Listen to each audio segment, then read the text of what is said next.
1,00,000 మంది శివభక్తులతో కలిసి మహారుద్రాక్ష పూజలో పాల్గొనండి. వెంటనే కాల్ చేసి మీ పేరును నమోదు చేసుకోండి. సుమన్ టీవీ ప్రేక్షకులకు నమస్కారం. నేను మీ అనలిస్టు మందరి కృష్ణారెడ్డిని మాట్లాడుతున్నాను. ఇటీవల అమెరికాలోని సిస్కో కంపెనీ కాలిఫోర్నియాలో 471 మందిని ఒకేసారి లే ఆఫ్ ప్రకటించి ఉద్యోగాల నుంచి తీసేయడం జరిగింది. దానికి ముఖ్యమైన కారణం ఏంటంటే ఆర్టిఫిషియల్ ఇంటెలిజెన్స్ని ప్రవేశపెట్టడం వల్ల ఉద్యోగులకు ఇచ్చేటువంటి జీతాలు భారంగా కాకుండా ఉండాలని ఏఐ టూల్స్ తోటే ఇకపైన తమ కంపెనీలు నడపగలవనే ఒక ధీమాతోటి 471 మందిని ఒకేసారిగా తీసేయడం జరిగింది. ఇది ఇంతటితో ఆగేటట్టుగా లేదు. ఇంకొక 3,000కు పైగా ఎంప్లాయీస్ని అతి త్వరలోనే తీసేస్తారనేటువంటి మాట కూడా వినపడుతుంది. ఈ తీసివేయబడ్డ వాళ్ళలో ఎక్కువ మంది ఇండియన్స్ ఉండటం అనేది మనం ఆలోచించాల్సిన విషయం. ఎందుకంటే ఐటీ రంగం లోపల నిపుణులైన వాళ్ళు ఎక్కువగా ఇండియా నుంచి వెళ్ళారు అమెరికాకి. అక్కడ ఉన్నట్టు ప్రతి ఐటీ కంపెనీ లోపల ఇండియన్స్ యొక్క పైచేయి కనబడుతుంది. ఇప్పుడు ఏఐ టూల్స్ ఉపయోగించడం, తద్వారా తమ పనిని ఇంకా సులభతరం చేసుకోవడం, వేగవంతం చేసుకోవడం, తక్కువ ఖర్చుతో చేసుకోవడం అనేది వాళ్ళ ముఖ్య ఉద్దేశం.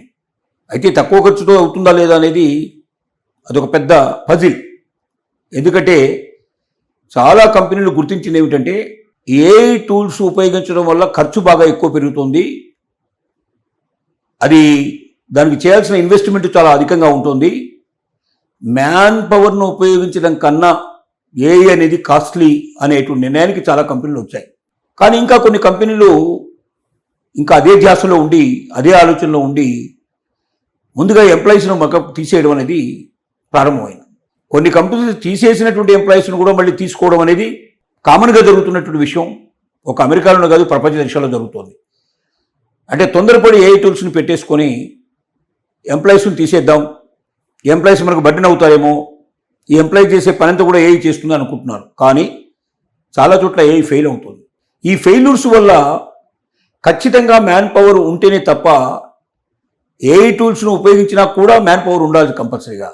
ఎందుకంటే హ్యూమన్ టచ్ ఏదైతే ఉందో, ఒక మానవ సహితమైనటువంటి మనిషికి ఉండాల్సినటువంటి ఒక అనుబంధం, స్నేహ, ప్రేమ, అలాగే ఏదైనా ఒక కంపెనీ లోపల ఏదైనా ఒక పనిని సాధించాలన్నప్పుడు అక్కడ ఉన్నటువంటి ఎంప్లాయీస్ యొక్క సహకారం, వాళ్ళందరి యొక్క ఆలోచనలు కూడబెట్టుకొని తీసుకున్నటువంటి దాంట్లో మరింతగా గొప్ప విజయాలు సాధించే అవకాశాలు ఉన్నాయనేది ఒక ఆలోచనకు కొన్ని కంపెనీలు వస్తే, ఇంకా కొన్ని కంపెనీలు మాత్రం ఏఐ మీదనే ఆశ పెట్టుకొని ఉన్న ఎంప్లాయీస్ని వీలైనంత మందిని తీసేస్తూ ముందు 100ల సంఖ్యలో, తర్వాత 1,000 సంఖ్యలో సంవత్సరానికి ఎన్ని వేల మందిని తీసేయాలనే దృక్పథంతో ముందుకు పోతున్నటువంటి సంఘటన ఇంకో జరుగుతోంది.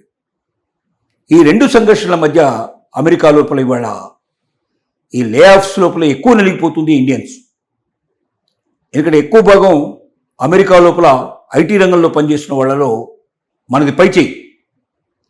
కాబట్టి ఒకసారి లే ఆఫ్ ప్రకటించినప్పుడు దాంట్లో తీసివేయబడ్డ వాళ్ళ సంఖ్యలో కూడా ఇండియన్సే ఎక్కువ భాగం ఉంటారు. వీళ్ళు ఎక్కడికి వెళ్ళారు? ఐటీ రంగంలో మాత్రమే వీళ్ళు నిపుణులు. వీళ్ళు మామూలు పనులు వీళ్ళు చేయలేరు, వీళ్ళకి అలవాటు లేదు.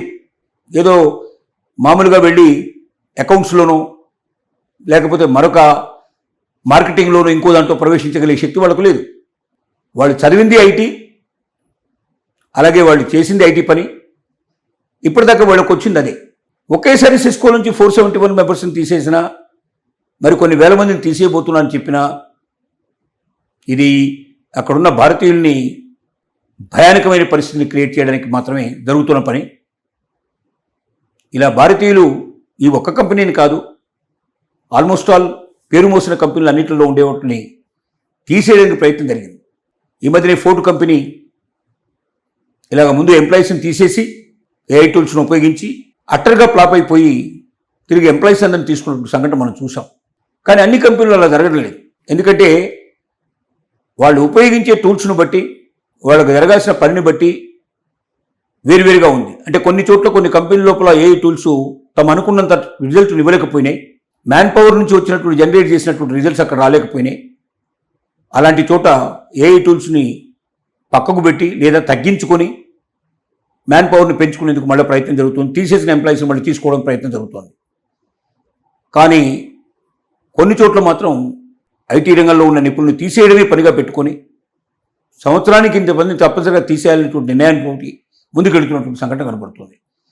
ఏది ఏమైనప్పటికీ భారతీయులు నలిగిపోతున్నారు.